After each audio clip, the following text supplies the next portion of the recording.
E aí, pessoal, tudo bem? Falar de Copa América, falar de semifinais da Copa América e de uma grande rivalidade que vai definir um dos classificados para a final da competição. E eu não estou falando de Brasil e Argentina. Brasil e Argentina, que é um grande clássico, que a gente está acostumado a tratar como um dos grandes clássicos do futebol mundial, e é, de fato, um dos grandes clássicos do futebol mundial, sobretudo entre seleções, mas não estou falando dessa rivalidade, estou falando em uma rivalidade que talvez seja até maior.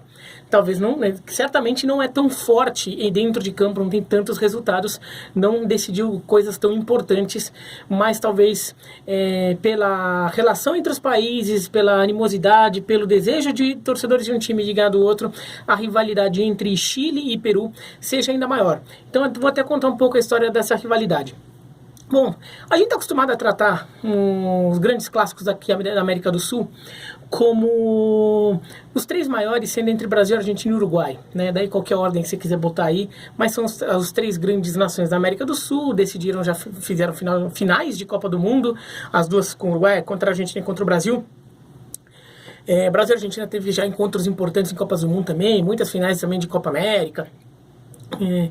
Jogos importantes em Jogos Olímpicos, em várias instâncias Brasil e Argentina se encontraram, Mundial Sub-20 e Uruguai também, né?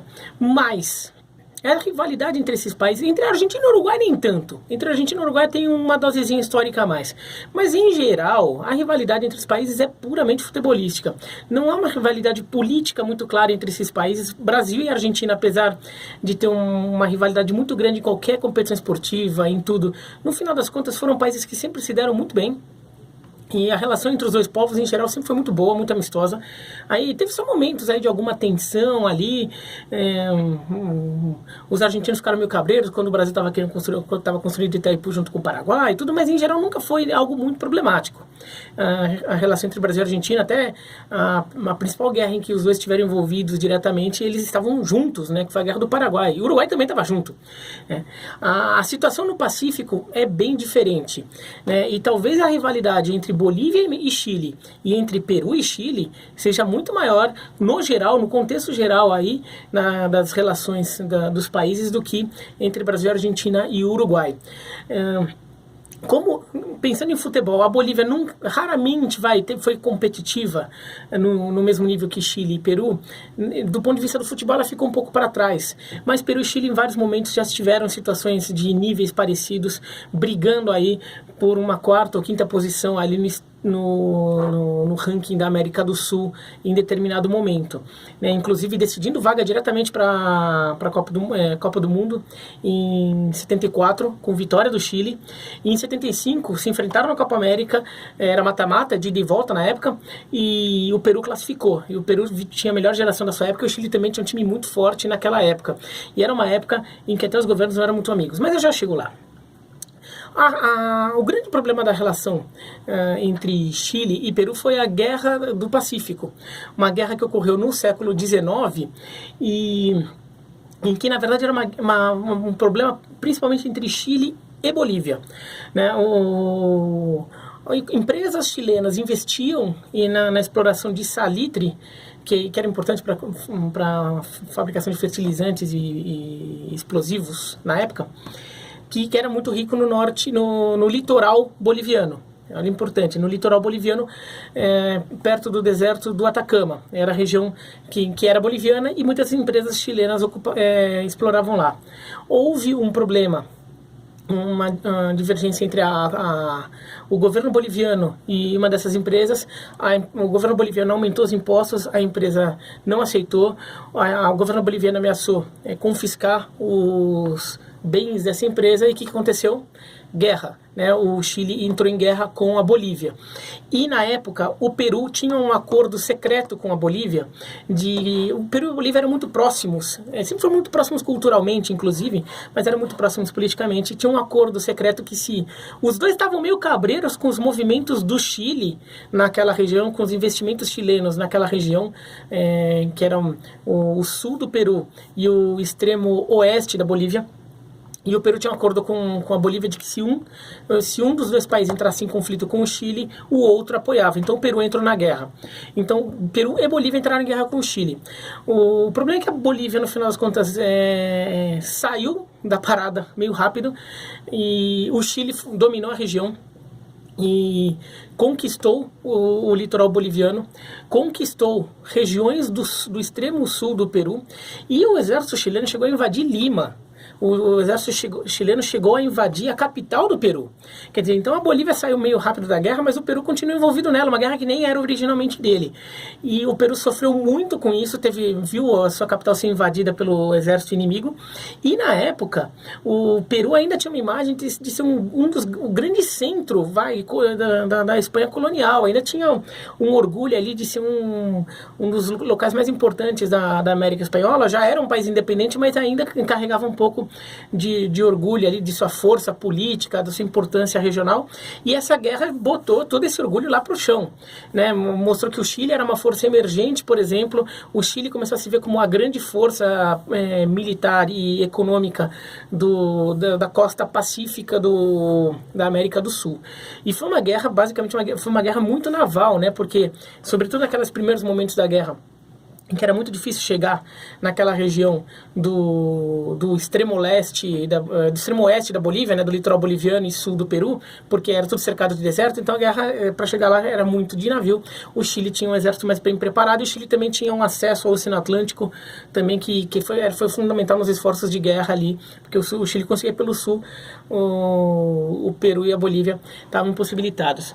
Então aqui, aqui tem um mapa. Aqui você vê como que era a América do Sul, como ela ficou hoje, aquela região. Tá vendo que em amarelo era a Bolívia. Deixa eu ver se tinha aqui, ó. Em amarelo a Bolívia até aqui. Isso aqui era o Chile, isso aqui era o Peru. O Peru vem até aqui. Depois da guerra, o Chile ganhou esse território da Bolívia e comeu esse território do Peru. Dá pra ver a linha aqui, ó, da fronteira. Então o Chile ganhou todo esse território, a Bolívia perdeu sua saída para o mar, que até hoje é o motivo de maior reclamação histórica da Bolívia. Os bolivianos consideram que isso foi fundamental aí para a dificuldade do desenvolvimento econômico do país, não ter saída para o litoral. E é uma reclamação que a Bolívia tem até hoje na ONU, em que a Bolívia até hoje tenta negociar uma forma de conseguir saída para o mar. A Bolívia, inclusive, tem uma força naval, até por uma questão de orgulho, com sede oficial em Antofagasta. Antofagasta é essa cidadezinha aqui, que hoje faz parte do Chile, mas na época era Bolívia. Esse batalhão naval de Antofagasta, claro que não fica em Antofagasta, fica em território boliviano, mas eles consideram que a sede é de Antofagasta. E por causa disso, os chilenos acabaram e muitas das riquezas do Chile acabaram vindo de lá, né, inclusive a exploração de cobre. E aqui, ó, a gente vai ver nessa parte amarela, tem a cidade de Calama, mas para falar de futebol, é a cidade do Cobreloa. Aqui tem o rio Loa, né, esse rio é o rio Loa. Então tem a cidade de Cobreloa, tem o time Cobreloa, que é o time da cidade de Calama, que é o time que enriqueceu com o cobre, como o Cobressal, que também jogou Libertadores não faz muito tempo, enfrentou o Corinthians, né? O Cobreloa fez a final da Libertadores contra o Flamengo, quando o Flamengo ganhou em 81. Então toda essa região virou muito rica e com reservas de cobre, salitre e tudo, e ajudam até hoje muito a economia chilena. Então imagina que tudo isso poderia ser uma riqueza boliviana e peruana. Para você ter uma ideia, aqui em Arica, que é a cidade mais ao norte do Chile, na fronteira com o Peru, teve uma batalha importante, a Batalha de Arica, uma batalha que os chilenos venceram e ali tomaram definitivamente posse do território. Ali tem tem esse Monte Arica, que é esse morro que se avança quase para o mar, que é um morro bem claro aqui, tem uma bandeira do Chile aqui no alto, que é usada para marcar a importância que aquele lá é um território chileno, ali pertence ao Chile. Isso é tão importante que aqui, ó, a minha camisa do Deportes Arica. Agora o time mudou de nome para São Marcos de Arica, mas é o Deportes Arica na época, e no distintivo do clube, vocês vão ver, tem o Morro Arica. Tem um Morro de Arica reproduzido. Então, isso é uma questão muito importante aí para os chilenos. A gente vê ela refletida no futebol, até no distintivo do clube da cidade, né? E desde então o Peru tem uma rivalidade muito forte com o Chile, a Bolívia também. Nos anos 30, eles chegaram até a montar um time um conjunto, um combinado do Pacífico, entre jogadores do Colo-Colo e jogadores do Universitário, não deu muito certo. A relação já melhorou entre os países, ainda tem atritos, mas já melhorou. O Aliança Lima é muito amigo do Colo-Colo, as torcidas são muito parceiras, até porque o Colo-Colo ajudou muito a Aliança quando teve um acidente aéreo que matou todo o time do Aliança, inclusive o tio do Paulo Guerreiro, que era o goleiro reserva do time, quando houve esse acidente aéreo que morreu todo o time do Aliança. O Colo-Colo ajudou a emprestar jogadores para o Aliança remontar o time, isso foi em 87, de 87 para 88, então o Colo-Colo ainda é muito amigo do Aliança Lima, é uma amizade histórica ali, mas a relação entre Peru e Chile não é boa, e essa relação a gente vê no futebol até hoje. Em 2015, o Chile era campeão da Copa América e foi jogar contra o Peru em Lima, pelas eliminatórias. Claro que o clima foi de muita hostilidade, a torcida pressionou muito, mostrando como a rivalidade é forte até hoje. No final do jogo, o Chile venceu por 4-3 o jogo.